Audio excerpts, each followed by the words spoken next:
Bueno, vamos a dar la bienvenida a estos tres reconocidos abogados, son representantes de tres de los imputados en el caso Odebrecht en la República Dominicana. Vamos a darle la bienvenida a Luz Díaz. Ayer teníamos un panel y eran dos mujeres y un hombre, estaba en el centro el hombre, dijimos vamos a ponerlo en el medio, pues siempre ponemos a las mujeres, hoy corresponde. Luz Díaz es la abogada de Temístocles Montaz, Jorge Luis Polanco, un reconocido jurista, abogado del senador Julio César Valentín, igual también muy reconocido Carlos Salcedo, abogado del presidente del PRM Andrés Bautista. Vamos a ver con ellos todas las aristas diversas, tenemos un panel de 50 minutos que nos quedan para hablar vamos a empezar por la instancia de la Procuraduría General, cómo la enjuician ustedes en sentido global antes de que después lleguemos a las particularidades. Empezamos por Jorge Luis Polanco. Bien, pues gracias, buenos días por esta invitación. El trabajo presentado para poder justificar las medidas de coerción por parte de la Procuraduría General estaba plegada de una serie de imprecisiones que salieron a relucir durante todo el desarrollo de la audiencia. Los diferentes abogados pudieron articular en ese sentido. Entendemos que se pudo haber hecho un trabajo con un poquito más de cuidado, porque realmente la trascendencia del tema a investigar, la oportunidad que tiene el país de poder lograr una investigación efectiva, adecuada, para que el resultado final sea el resultado apegado a la ley, con objetividad y que merezca la confianza de toda la ciudadanía y que tienda a fortalecer las instituciones, no se logra si se mantiene esa forma de trabajar. Así que yo creo que hay de entrada una oportunidad para el Ministerio Público reencauzar las nuevas etapas que tiene que vivir. Luz.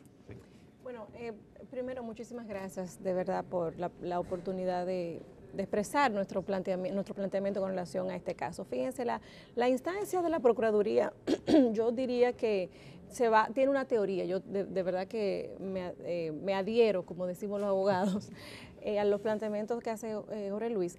Y quiero agregar que tiene una teoría, esa presentación, la teoría de que hubo unos sobornos y que esos sobornos están probados o se prueban con un enriquecimiento ilícito, que es lo que ellos presentaron evidentemente con información extremadamente precaria, con pruebas periciales sumamente incorrectas, imprecisas, incompletas. Entonces, yo entiendo que fue un trabajo que debió ser mucho más preparado, mucho más depurado. La investigación de este tipo de casos complejos es una investigación que requiere de mucha pericia, requiere de mucho más empeño. Yo entiendo que el Ministerio Público no le presentó a la ciudadanía una instancia, y al juez, entendemos nosotros, una instancia que sustentaba esa solicitud que estaban haciendo de prisión preventiva, que sabemos que es la más grave de las medidas de coerción. La discusión ahí debió basarse, lo que ellos debieron presentar en esa instancia es convencer al tribunal de que estas personas se podían sustraer al proceso, porque de eso es que se trata. Lo que se trata es de que estas personas que han sido identificadas, vinculadas por alguna evidencia, digamos, no van a sustraerse al proceso y van a continuar asistiendo a todas las etapas posteriores. Esa es la función de la medida de coerción, y esa instancia de la Procuraduría entendemos nosotros que no contenía esos elementos que debía contener. Bueno, yo creo que el trabajo que uno espera de la Procuraduría General de la República y del PETCA en casos como este debe ser un trabajo absolutamente riguroso. Y riguroso no solamente desde el punto de vista de los hechos en su descripción, sino que eso se condiga con lo que establece la norma. Y cuando uno ve el trabajo en la forma y en su contenido, en la relación de los hechos que configuran en una etapa que es preliminarísima, que es la entrada, diríamos, a un proceso judicial, tiene que anunciar en gran medida la potencia que ya se venía anunciando por parte del Procurador General de la República en relación con los hechos configurados, las tipificaciones. Y para mí se trató lamentablemente de un trabajo pobre, un trabajo que se ve la precipitación cuando usted lo lee. Ni siquiera hay que ser jurista, abogado en ejercicio como nosotros. Cualquier ciudadano se da cuenta de que hubo una improvisación. Yo digo que quizás ahí hubo espacios Pero de ustedes trabajo. se han quedado en las generalidades de la afirmación, pero no han documentado eso que están diciendo. ¿Dónde están esas imprecisiones? Bueno, ya iríamos a las precisiones, pero Imprecisiones, imprecisiones, o inconsistencias, inconsistencias. mentiras que están dentro del cuerpo del texto. Y lógicamente se podrá decir, como lo dice el juez en cada momento, miren, se trata de una medida breve, sencilla. En derecho comparado incluso hay audiencias de medida de coerción de 3, 5 minutos. Yo he estado incluso en Estados Unidos y en otras jurisdicciones, pero lógicamente no estamos hablando de cualquier caso. Aquí estamos hablando de 13 personas que fueron llevadas ante el juez y cada persona tiene el derecho de poder defenderse adecuadamente frente a una medida que, aunque sea una medida sencilla, expedita, pues tiene que haber el espacio necesario para la protección del derecho de defensa. Y en general, sin entrar en las particularidades relacionadas con Andrés Bautista, a quien represento, en general se trata, primero, de aportación probatoria de indicación probatoria para este caso, prueba que no tiene, diríamos, ningún tipo de depuración y que le dé credibilidad de caras a esa medida. Si usted dice que un testigo afirmó una cosa y resulta que no dijo eso, es decir, de la propia instancia del Ministerio Público se desprende que ese testigo no pudo haber dicho eso, porque dentro del contenido también hay contrastes que se pueden hacer con esa misma afirmación, pues hay una inconsistencia que evidentemente torna la instancia en una instancia, como dije, pobre, una instancia sin una depuración. Y para mí, lo que pudo haber ocurrido es que en el cuerpo del Ministerio Público que trabajó con el proceso, cada uno hizo como pedazos de trabajo, ¿verdad? El otro no lo depuró y luego el que finalmente hizo la revisión o los que hicieron la revisión, a final de cuentas, pues dejaron esos gazapos que finalmente le hicieron mucho daño, no solamente a cada uno de los imputados, injustamente para mí mandados a prisión, pero también al país, porque se trata de un proceso en el que todos tenemos que aprender y sobre todo porque la corrupción, la impunidad, diríamos, ha sido histórica, lamentable en la República Dominicana y todos los que hemos luchado contra la corrupción nos sentimos apenados, fuera de nosotros como abogados.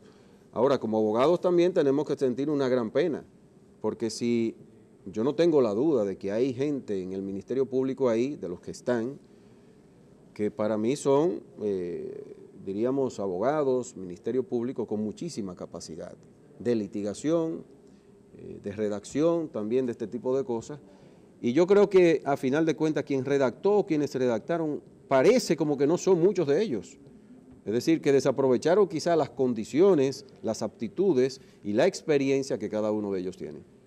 ¿Cuáles son las causas fundamentales desde el punto de vista jurídico que pueden fundamentar la privación de libertad en medida de coerción?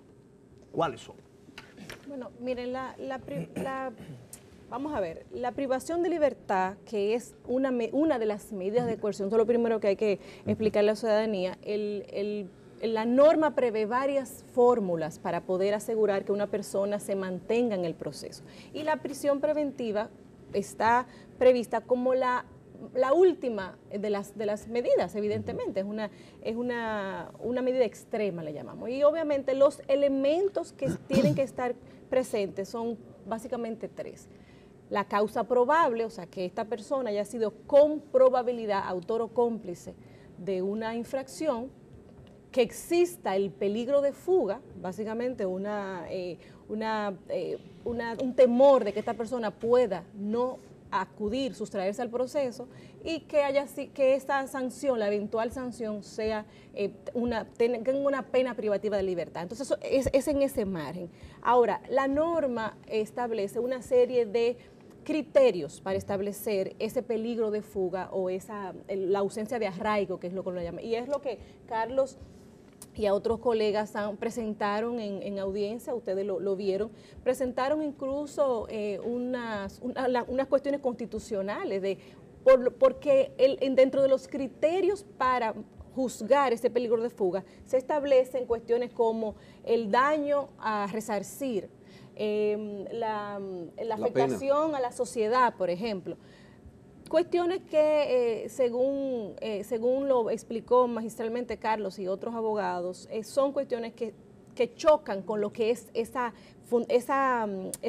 digamos, función de la medida de coerción, perdón, que no está asociado a una pena, no puede ser una pena anticipada, sino que es una medida provisional, excepcional, que debe ser además proporcional y la posibilidad de influir negativamente en las investigaciones posteriores. Ese es un elemento que la jurisprudencia, los precedentes, cuando se han evaluado, los jueces también lo toman en consideración. Es decir, en una etapa de investigación, tampoco tú vas a permitir que una persona que está siendo investigada se constituya en un obstáculo para esa investigación o pueda dar pasos para tratar de evitar que algunas pruebas puedan ser de alcance y examinadas por el investigador.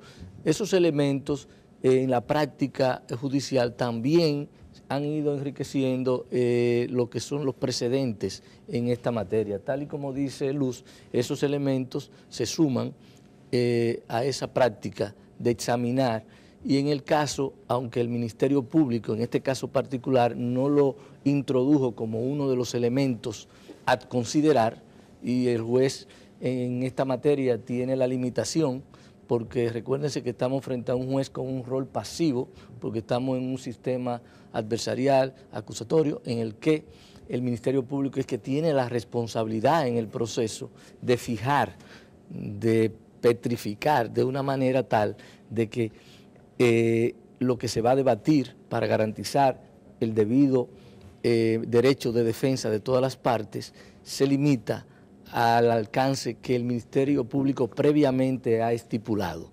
Esa consideración del obstáculo que pueda presentarse no fue de los elementos que el Ministerio Público en esta oportunidad fijó. Sin embargo, casi la mayoría de los abogados durante el proceso también examinamos ese punto y quisimos dejar establecido de entrada de que ese elemento tampoco se estaba caracterizando. En el caso, por ejemplo, particular de Julio César Valentín, él realizó la promesa, él incluso advirtió que como era una investigación que se venía realizando desde hacía 6 meses, habían suficientes elementos para que el Ministerio Público pudiera considerar si ellos habían obstruido desde su posición de senador, desde su posición de ciudadano, algún elemento de la investigación. Recuérdese que cuando Julio César Valentín fue requerido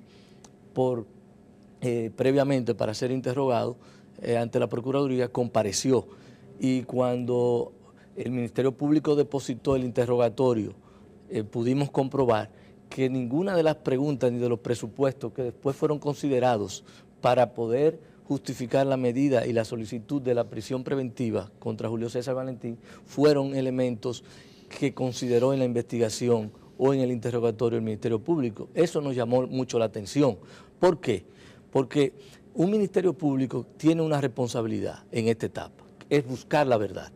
Entonces, usted no puede utilizar un mecanismo engañoso. Y le voy a decir algo, la práctica profesional de la investigación te dice que si tú tienes un elemento, que ya una información que tú has obtenido, y tú tienes la oportunidad de interrogar al imputado, lo cual no es una obligación, pero si ya tú decidiste interrogarlo, tú debes ponerlo en condiciones de que él te diga a ti, con sinceridad, su verdad.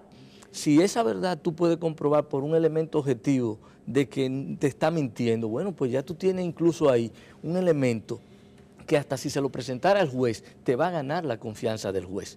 En este caso particular, las preguntas eran prácticamente sobre procedimientos y no sobre una realidad determinada. Sin embargo, cuando examinamos la instancia depositada ante el juez por el Ministerio Público, nos dimos cuenta que habían una serie de temas inconclusos y una serie de afirmaciones que fueron mentiras, que fueron totalmente falsas y que de una manera tan simple, con documentos totalmente acreditados porque emanaban de instituciones ejemplo públicas. de eso, de que es totalmente falso? Sí, puedo dar los ejemplos o quieren mostrarlos. Esto te refieres al caso particular, porque eso lo vamos a ver ahorita. Ah, Sí, ok. al caso Sí. particular. Sí, caso particular. Estamos en el segundo punto, aunque yo me reservo volver al primero ahorita, algunos Sí. aspectos. Sí. Pero ya que estamos en el segundo, vamos a agotarlo con Carlos Salcedo. Uno entendía jurídicamente que cuando se habla de la posibilidad de borrar pruebas,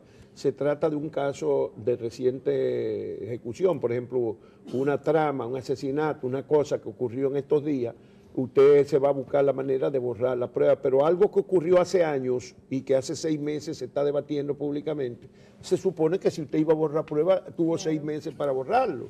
No lo va a hacer ahora que esté preso, que esté imputado. Pero bueno, eso es lo que yo creía del principio jurídico, Totalmente. que era para eso, para evitar que algo que está ocurriendo propiamente se pueda eliminar las pruebas, pero no de una cosa que ya hace rato está en el debate, ¿no? Mira, Juan Bolívar, Rafael, vamos a partir de lo que diríamos es la base de una investigación. O cuál es el propósito del Ministerio Público en ocasión de una investigación. ¿Qué busca el Ministerio Público y qué se debe garantizar? Una investigación como esta, lo que busca es el conocimiento que debe tener el Ministerio Público de lo que ocurrió. Hacer una historia sobre bases objetivas, reales, de lo que ha ocurrido. Todo lo que pueda servir de facilitación para que eso discurra debidamente, debe estar también, debe contar con la colaboración de aquellos que identifique el Ministerio Público que pueden dar información. Con la mente abierta de que todo el que pueda dar información no necesariamente es un imputado, no necesariamente puede ser mañana un acusado, sino que toda la información fluya. En gran medida lo que decía Jorge Luis, diríamos, es lo que sucede. Usted no puede meter coartadas de inicio a todos los que ya previamente usted tiene identificados como imputados. No lo puede identificar todavía porque no tiene el nivel de información que usted tiene que reunir para poder sostener cualquier medida de coerción como lo que ocurrió o posteriormente cualquier acusación. ¿Por qué? Porque sobre la base de la investigación hay un principio de actuación que es, diríamos, de la esencia, del fundamento que anima y, diríamos, insufla el espíritu de investigación del Ministerio Público. ¿Cuál es? El principio de objetividad.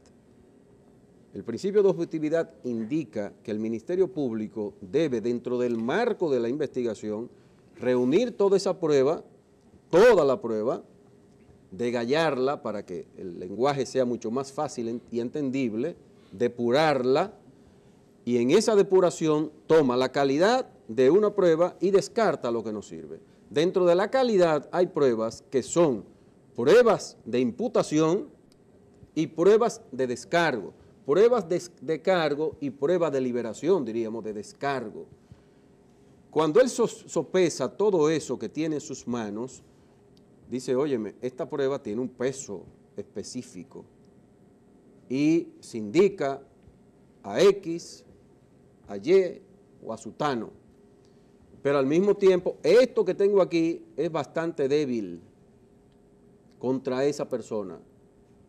En ánimo de las garantías que le debo a esa persona como presuntamente inocente, que goza de un estado de inocencia, yo no puedo perseguir a esa persona ni puedo pedir una medida de coerción. Si mi prueba es débil, si mi prueba en la investigación bueno, es eso. ustedes entienden En este caso, que perdón, el juez para cerrar. se excedió en cuanto a la medida de coerción, que pudieron haber sido no se una medida correspondía de con lo coerción que más tenía simple. en la mano para hacer esa medida de coerción. Mire, yo quiero, definitivamente que sí, definitivamente que sí. Nosotros representamos, como ustedes saben, al ingeniero Montaz.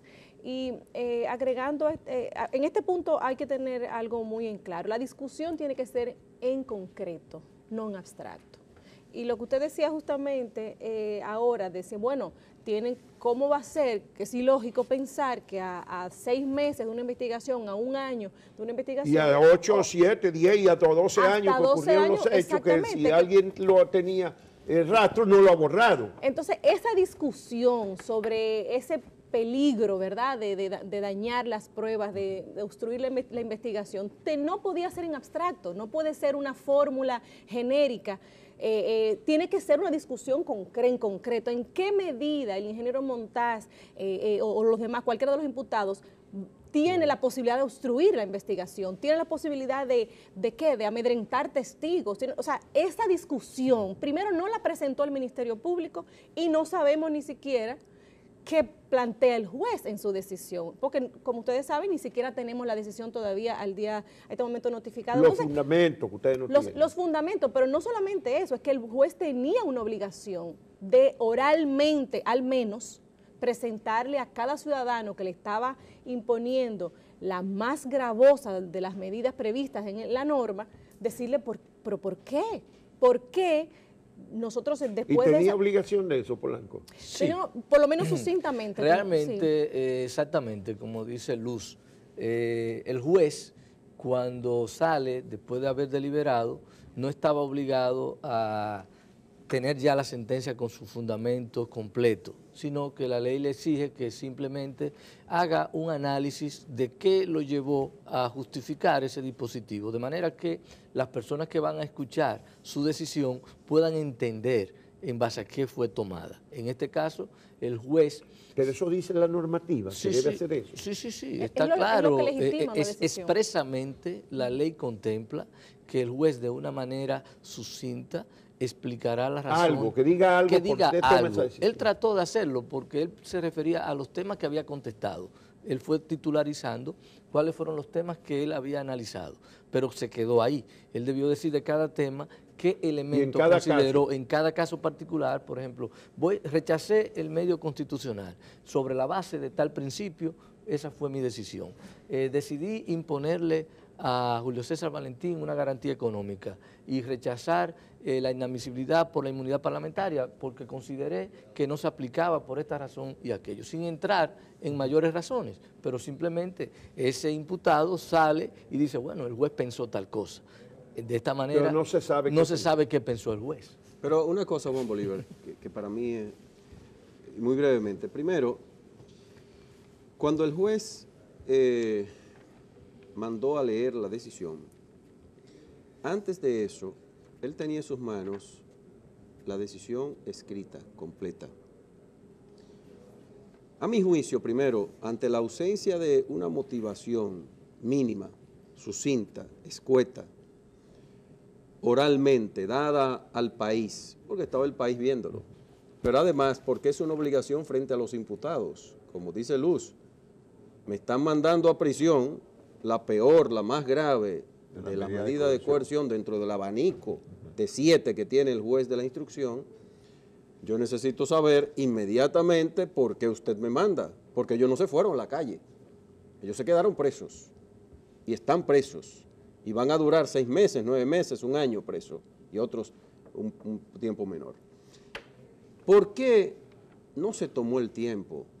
Si nosotros hemos estado ahí, estuvimos hasta la 1 de la mañana en algún momento, en audiencias anteriores, ¿por qué si el juez tenía la sentencia ya hecha, por qué no procedieron a darle lectura?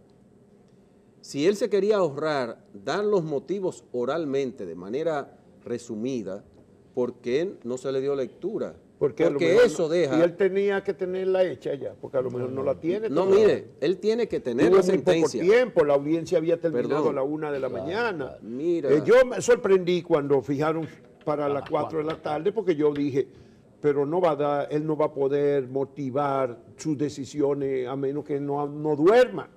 Hoy se mantenga despierto todo el tiempo. Juan Bolívar, ya él tenía la motivación y tiene la obligación de oralmente hacer un resumen. Ahora bien, si ya nosotros lo vimos, el país lo vio, él la tenía completa en sus manos, varias páginas, y fue pasando la página indicando no motivaciones, sino qué tuvo en cuenta estructuralmente, formalmente, para dar la decisión. Aquí yo vi las posiciones del Ministerio Público, yo vi las excepciones que fueron presentadas, las respondo, la calificación jurídica y el dispositivo. Secretaria, lea. Pero eso no es motivación, la motivación es por qué a Julio César Valentín, a Temístocles Montaz, por qué a Julio César Valentín, por qué a Andrés Bautista García, en 30 segundos, lo mando a la cárcel. Mire, Andrés Bautista García no tiene arraigo. Pero eso tiene una por explicación, esto, por esto y por esto. Eso tiene una explicación. Y el tema es que la única forma de legitimar una decisión es su fundamentación.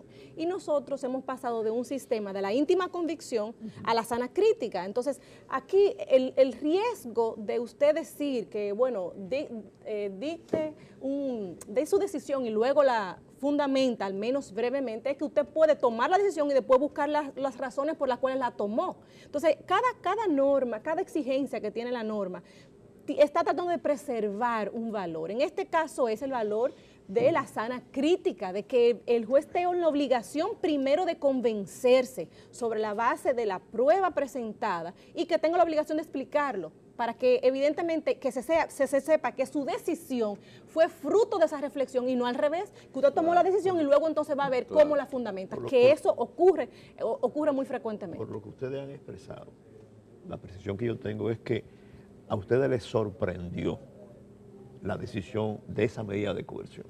¿Ustedes esperaban algo así? ¿O conforme al desarrollo ustedes pensaban que no iba a llegar a la medida más extrema?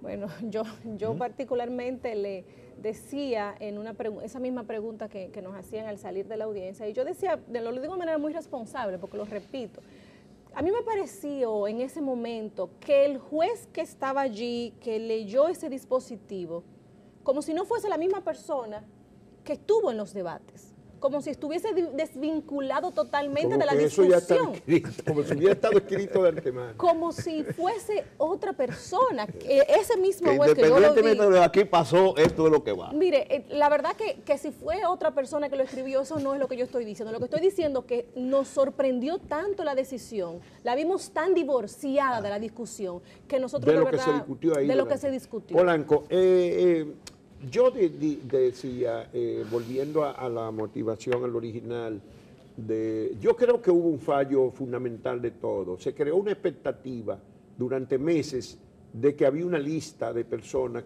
que iba a presentar que habían sido sobornados y que la justicia brasileña tenía esa lista. Sí. El problema es que parece que esa lista no ha aparecido. O apareció la lista. ¿Hay algún lugar donde uno diga de cuánto le dieron a cada uno, en qué fecha, un documento, una prueba? Siquiera una afirmación de un testigo de que yo le entregué tal cantidad de dinero a esta persona. No existe. No existe. No existe en ningún caso. No existe en todos los elementos que nosotros hemos podido examinar hasta el momento.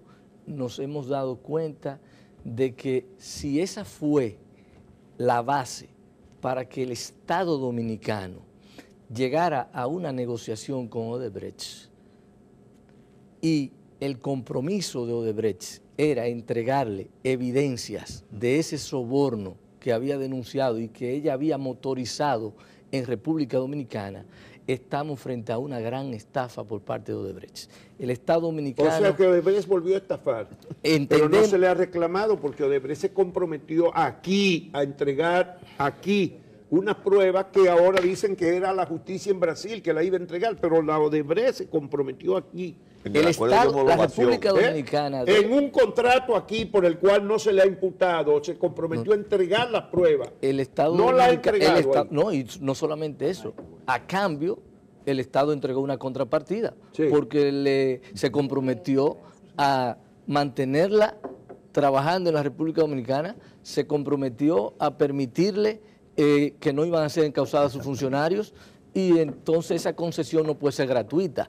El Estado Dominicano está obligado incluso a reevaluar ese acuerdo, porque si los compromisos que tenía Odebrecht de entregar, que eran evidencias que pudieran servir para sustentar una acusación, no han llegado, no existen. Lo contrario, yo entiendo que las formas en que llegaron los testimonios, por ejemplo, en el caso de Marco Cruz, que es uno de los testimonios que yo he tenido que examinar con más razón porque es uno de los elementos que se quisieron presentar como prueba en contra de Julio César Valentín, a mí me ha sorprendido que incluso el Ministerio Público se haya atrevido a presentársela a un juez, porque yo entiendo que lejos de constituir una prueba de cargo es una prueba de descargo.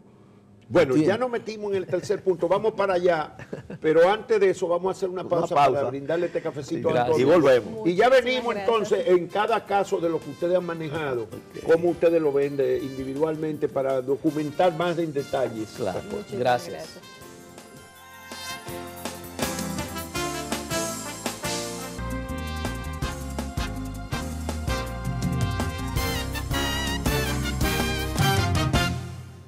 Vamos a continuar en el panel y en esta fase vamos ahora a los casos concretos. Ya Jorge Luis había empezado. Amplíate en el caso concreto. Tienen que ir directamente a las cosas que conciernen a su defendido. Ha porque defendido. el En este tiempo va caso, volando. Julio César Valentín. Correcto. Julio César Valentín, en la solicitud de medida de coerción se le presentaron 4 presupuestos.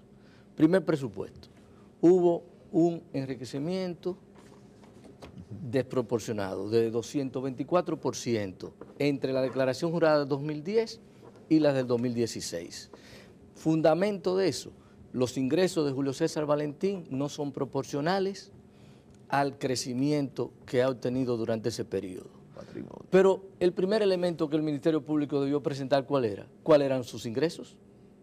Porque si tú vas a comparar entre el monto que tú tienes hoy con relación a tus ingresos, ¿cuál fue tu ingreso? No partió de un ingreso. No presentan no los presentó ingresos. ningún Se supone ingreso. lo que gana como senador. Sí, pero no lo supo, tampoco lo buscó, porque yo lo busqué.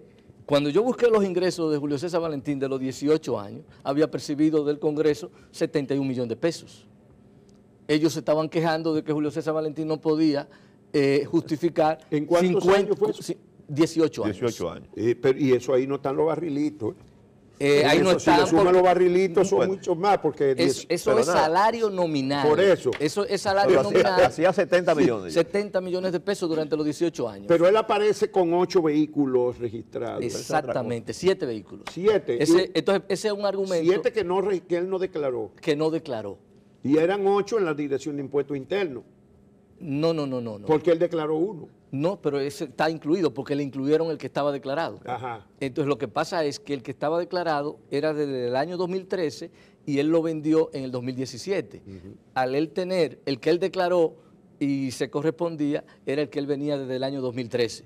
Entonces en el 2017 adquirió uno y el Ministerio Público le dice, ese no lo declaraste, pero en el 2017 tú no podías declarar en tu declaración de 2016. Era obvio que tiene que esperar a que él llegue el 2020. Y entonces le aplicaron la certificación del 2017, del 2017. sin tomar en cuenta eso. Sin tomar en cuenta ese elemento. Simplemente cuando él presenta la documentación de cuándo adquirió ese vehículo, es obvio que ya está fuera del Exacto, periodo. está fuera. Y los otros 6 vehículos, lo que nosotros hicimos fue que fuimos a la Superintendencia de Seguro y dijimos, ¿quién es el beneficiario de estos 6 vehículos en el seguro? Y la dirección de una vez emite una certificación y te va enumerando tal vehículo con tal matrícula, Vale. el beneficiario es fulano. Ninguno de ellos es Julio César Valentín, porque no son de su propiedad. ¿Algún otro aspecto? El otro aspecto que nosotros pudimos observar era de que supuestamente Julio César Valentín tenía el 10%, 10 acciones en una compañía que se había constituido en el año 2010 y que no había declarado esas 10 acciones. ¿Qué hizo Julio César Valentín? Presentó una certificación de la Dirección General de Impuestos que dice que esa compañía no tenía ningún tipo de movimiento, que no tenía ningún tipo de activo y obviamente el interés de hacer una declaración es sobre un patrimonio real que tú tengas, que esté usufructuando para ver y que se pueda determinar que eso es correspondiente a tus ingresos, que tú lo has adquirido lícitamente y que tú no estás obteniendo un bien o estás ocultando un bien porque si se conociera es fruto de una actividad ilícita. Simplemente esa fue una compañía que cerró, quebró en el 2011, que era de una persona que estaba vinculada a él afectivamente y que había puesto y le había asignado esas 10 acciones, pero que no tiene ningún tipo de activo. Eso se pudo probar. Y además se hizo un acto de alguacil donde se trasladaron al lugar donde operaba esa compañía para que los vecinos pudieran decir si existía o no. Y también también se le pudo probar eso. Es decir, que ninguna de las imputaciones, entre comillas, Ninguno de los elementos que se pudo cuestionan mantener. se pudo mantener y se pueden aclarar. Incluso entonces, el Ministerio Público, incluso si le hubiese preguntado a Julio César Valentín sobre eso, pudo haberse ahorrado ese problema, porque era muy fácil verificarlo. Y el Ministerio Público... Por ejemplo, los vehículos, ¿usted lo tiene en garaje o lo vendió? o se van- Mire, yo lo exactamente, se le preguntan Vaya, a los tómale vecinos. foto en la Eso casa. era tan simple. Bueno, eso se repitió con Tommy Galán, creo que es, con otros legisladores, Bueno. porque también ignora que los legisladores le dan 2 exoneraciones en cada cada 2 periodo. años una exoneración. Una exoneración. Y probablemente vehículos de eso lo venden Claro, y lo vuelven si y no cogen tuvieran otro, 50 venden. vehículos, Y porque todos el- sabemos que es así. Eso era una realidad. Pero esos fiscales no sabían que eso funcionaba así. ¿Entiende? Y por Entonces, lo tanto, los 8 vehículos había que averiguar si eran los... Pero no lo hicieron. no lo hicieron, ¿entiende? Y nosotros sí lo hicimos durante esos 6 días que tuvimos y le presentamos las certificaciones de cada institución, de cada organismo oficial. Y eso ya ustedes se lo entregaron Se al lo diablo. entregamos a la fiscalía, se lo entregamos al juez. Y aquí, cuando nos vayamos, le vamos a dejar una copia a ustedes Jorge también. Luis, y lo que tú decías en el otro segmento de que las declaraciones en Brasil, en vez de ser para inculparlo, es para... Son de descargo, De descargo. son de descargo, porque cuando uno examina qué es lo que dice Marco Cruz con relación a Julio César Valentín, es que él tenía conocimiento de que Ángel Rondón pudo haber utilizado las relaciones de Rudy González, que era diputado, con Julio César Valentín para que pudiera agilizar el trámite de los financiamientos en el Congreso.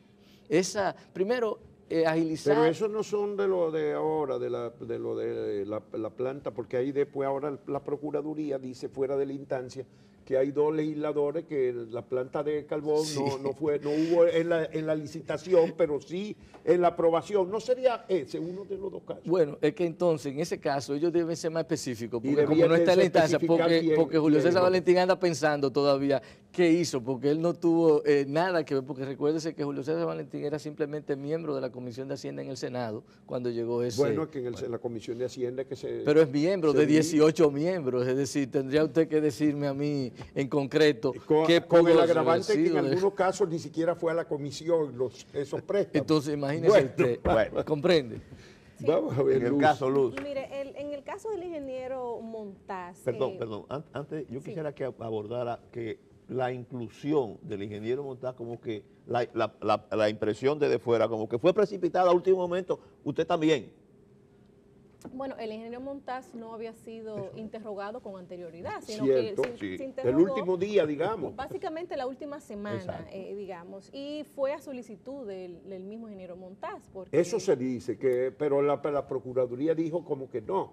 Pero a mí me conta que personas cercanas a él dicen que no, que fue él quien exigió que lo interrogaran porque él se enteró que lo iban a imputar. Eso es rigurosamente cierto. Eso es así, eso es así. Y el ingeniero Montaz entendía que en ese escenario era la oportunidad, como dice Jorge Luis, de él darle información al Ministerio Público que la necesita para la investigación, porque el principio de objetividad que mencionaba Carlos quiere decir yo tengo que buscar la prueba de cargo y la de descargo, porque la contradicción es lo que depura la calidad de la información, ¿verdad? Si yo tengo una información que me lleva en términos de investigación, ¿verdad? Que me lleva en este sentido, yo necesito corroborar o controvertir eso porque me puede llevar hacia el otro. Entonces, el tema del salario, que son, ya para irnos a los temas concretos, que también es un tema que nosotros ampliamente presentamos en la audiencia, el enriquecimiento ilícito del ingeniero Montaz, conforme al Ministerio Público, parte de una premisa de que con 75,000 pesos mensuales desde el año 2004 al 2016, que es el periodo que ellos estaban analizando, no justificaba un incremento patrimonial hasta 35 millones de pesos. Eso neto. es lo que tiene de total, 35 millones, en el caso de él. El Ministerio Público lo presenta como el patrimonio neto, quiere decir, obviamente, sus activos, Sí. deduciéndolo de sus pasivos. Entonces, ese es el primer punto de partida. Entonces, como decía Jorge Luis, la simple solicitud de información, es un funcionario público, usted no tiene que ir a buscar estado financiero, pedir información, eso es público, de que él tenía en su calidad de secretario técnico de la presidencia, ¿verdad?, de 2004, además de su salario, en el secretariado técnico tenía las atribuciones era miembro, ¿verdad?, ex oficio del consejo directivo del Indotel y tenía también un salario. Bueno, nosotros hicimos un cálculo, porque la verdad nosotros, abogados, ¿verdad? Simplemente sumamos, ¿verdad? Dividimos, y el promedio fue 345,000 pesos mensuales. El cálculo que nosotros hicimos, sin contar con los ingresos de su esposa, que también es una funcionaria pública, que tiene unos ingresos, que tiene una farmacia, que es comerciante, o sea, nosotros no entendimos ese planteamiento. El otro tema... Bueno, que él recibió dinero para campaña, es una acusación muy específica y lo citan. Marcos Vasconcelos dice que él se le dio Lo que dinero. dice Marcos Vasconcelos es que él dice... No tengo evidencia de que el ingeniero Montaz recibió valores por concepto de soborno en el momento de su participación, sino que él presume que esa contrapartida pudo haber sido, óigame por dónde que vamos, pudo, o sea, yo estoy, porque la verdad que es una estos delatores, una irresponsabilidad en realidad, porque la verdad que los farsantes de Odebrecht, como yo les llamo, es una irresponsabilidad tú decir, especular, bueno, pues como yo no tengo evidencia de que le dieron dinero en el momento de la aprobación de su participación, porque hay que también aclarar para que estemos, para que esto quede claro. El ingeniero Montaz, a partir del año 2006, no tenía ninguna intervención ni ninguna incidencia en la firma de los contratos, lo sabemos, ya esa es una facultad que pasó a Él no tuvo, Hacienda. pero él es el único que ha admitido que recibió dinero de Ángel Rondón, y Ángel Rondón es señalado como el que recibía la transferencia de Odebrecht, que esas sí están bien documentadas. No, evidentemente, pero el hecho de recibir valores del sector privado para la campaña, eso no es un ilícito. Entonces lo que tiene el Ministerio Público que probarle al ingeniero que no lo va a poder hacer porque eso no fue así, porque nosotros estamos convencidos de la inocencia del ingeniero Montaz, es que él lo recibió ese dinero en condiciones de como pago una contraprestación, como una contraprestación a un servicio o a una facilitación que él hizo. Entonces, prácticamente es una conducta imposible, porque si él no está, él no tiene que firmar un documento, no tiene que aprobarlo, no tiene ninguna incidencia en el proceso. Pero si fuera Odebrecht, la ley electoral castiga, penaliza recibir de empresas extranjeras. No, evidentemente, pero el sector privado local no está prohibido. Entonces, de eso es lo que estamos hablando. Y él dice que porque del empresario Rondón. Ninguno de los delatores dice que entregó dinero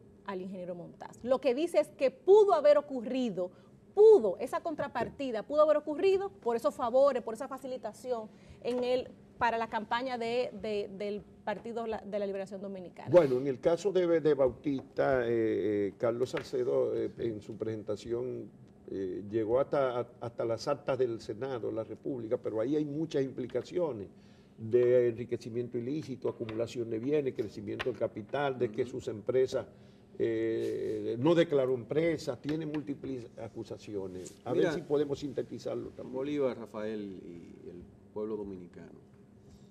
Para el Ministerio Público, Andrés Bautista García, cuando llega al Congreso Nacional, era un desarrapado.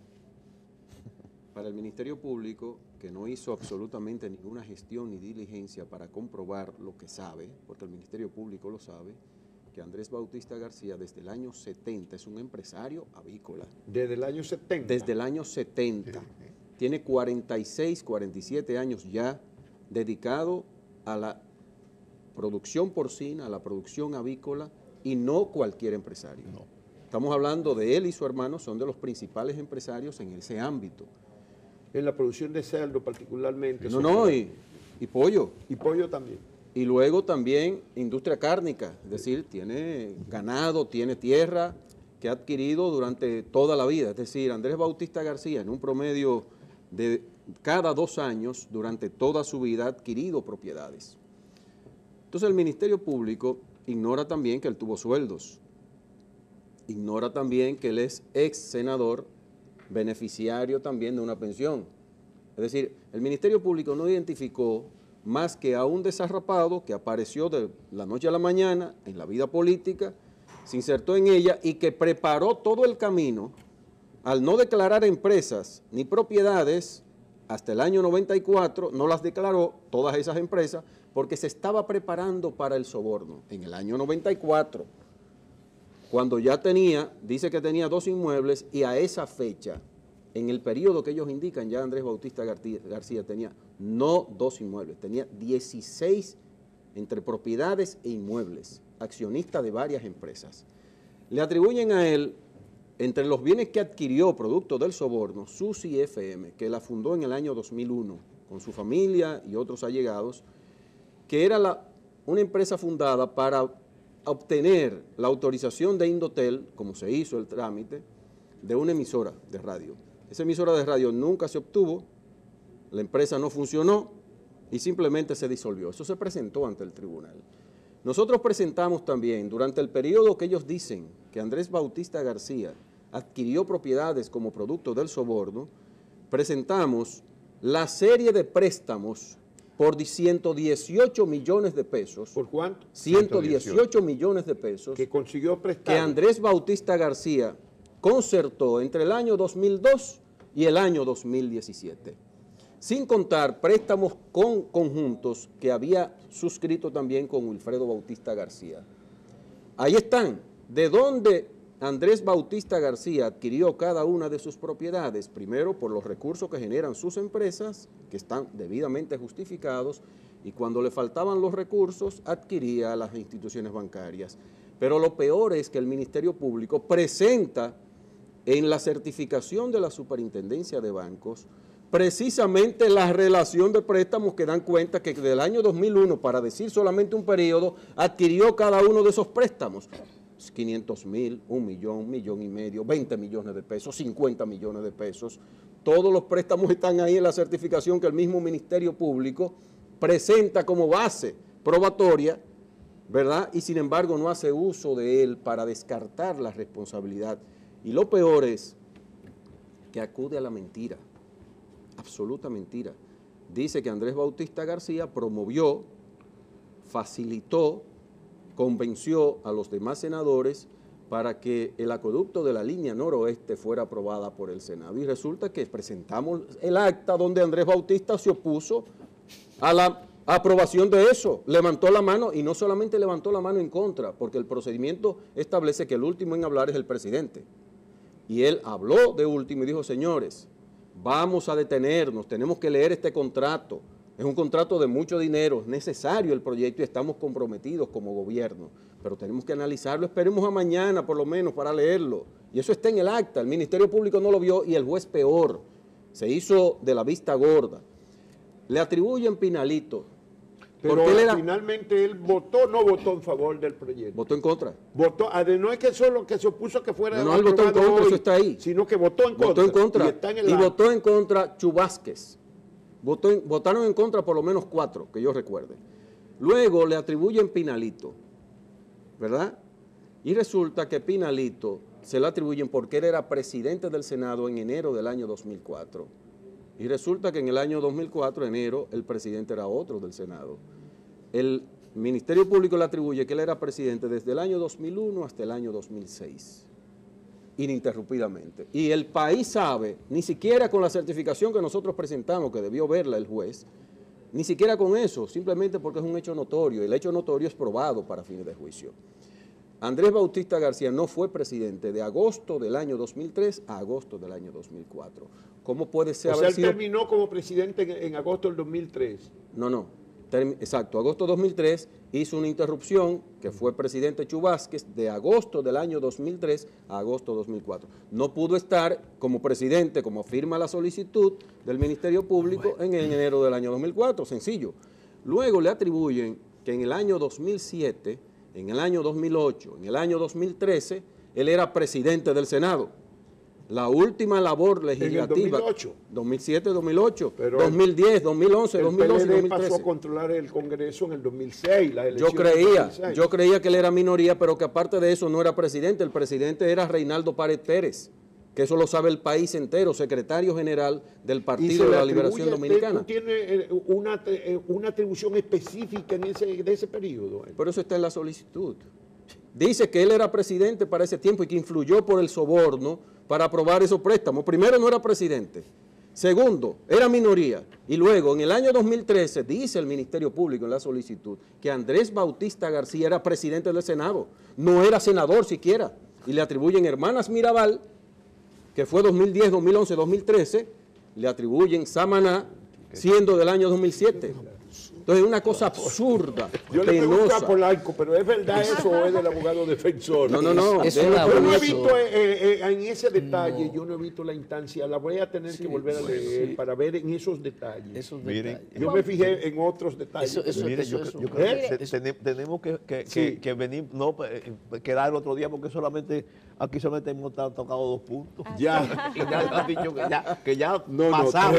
tres. Pasamos Finalmente, ya. nos dan 2 o 3 minutos, por favor. Finalmente, tú, 1 minuto cada uno. A ver.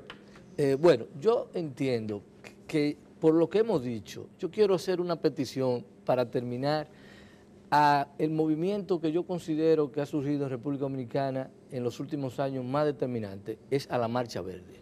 La Marcha Verde yo siento que debe nombrar una comisión de seguimiento objetivo a lo que está sucediendo en este proceso, para que tenga la capacidad de recibir una información real, tanto examinar la conducta de los jueces que intervengan en este caso, del Ministerio Público, de los abogados de la defensa, la documentación que se aporte en un lado y a otro. ¿Por qué? Porque yo estoy percibiendo que es posible que se estén distorsionando las cosas y que el propósito positivo que tiene la lucha del pueblo dominicano se tergiverse Bueno, y al final sea un fracaso. Ustedes van a apelar rápido, cada uno. Nosotros no vamos a apelar. No van a apelar la instancia Nosotros vamos a que dio la acatar, coerción. nosotros vamos a cumplir. Claro, nosotros vamos a apelar. Luz, Temito que le va a apelar y el señor Andrés. Vamos a apelar y anunciamos, ya lo dijimos ayer en un medio, en varios medios, la sentencia es absolutamente nula. No hubo sentencia, la sentencia tiene una serie de contenidos y eso debe ser anunciado oralmente en el juicio. Bueno, entonces hay 2 que van a apelar. La explicación es que usted representa, Polanco representa a Valentín, que no tiene la coerción de cárcel. Lo que pasa es que Por lo nosotros tanto, no pedimos... tiene la urgencia de claro, apelar. no, y además nosotros pedimos que si, en caso de que el juez rechazara los pedimentos principales, pusieran una medida económica y él acogió la medida Por económica. eso, entonces pues, esa es la razón por la que ustedes no van a apelar. En Exactamente. cambio, los otros 2 tienen coerción física. Claro. Es decir, de prisión. Claro. Y eso explica. ¿Tienen plazo para hacer esa apelación? ¿Hasta 20 cuándo? días. A partir de la notificación de la resolución. Y no se en la han 20 días. notificado todavía. Todavía. La estamos esperando. Se La están supone que en esperando. el día de hoy estarán notificando. Ya, bueno. Muchísimas gracias por la